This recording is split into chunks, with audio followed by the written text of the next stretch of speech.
Today we're going to talk about 5 important things you need to remember before you close on a home.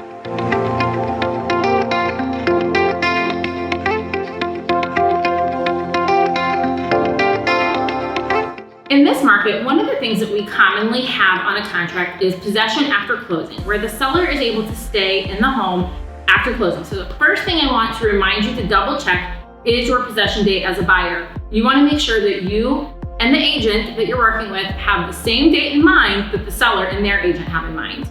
Prior to closing, another thing that you need to make sure you do is set up your utilities. Your agent will provide you with a list of utilities that the seller is currently using on the home so that you can go ahead and get those transferred into your name prior to your move-in date. While in this process of moving, you're also going to want to make sure that you go ahead and update your address with the post office. This is very simple to do. You can go online to the post office website and update all of your mail to forward. And then for certain really important things, you may want to go to individual credit card companies, different things that you're signed up for that you get mail to, and actually update your address directly with them so you have no lapse in your mail.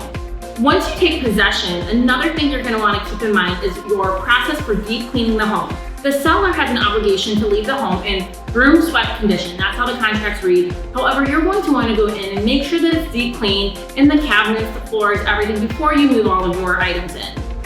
One of the final things I'm going to recommend to you has to do with what you unpack first. So when you're packing for that move, keep all of your essential items separate from items you can deal with later. So things like bedding, things like towels, things like your toiletries, all of those types of things are things that you are going to not want to just toss in your U-Haul wherever you can. You're going to want to make sure you have this separated out. That way, that first night, you have all of your essentials handy.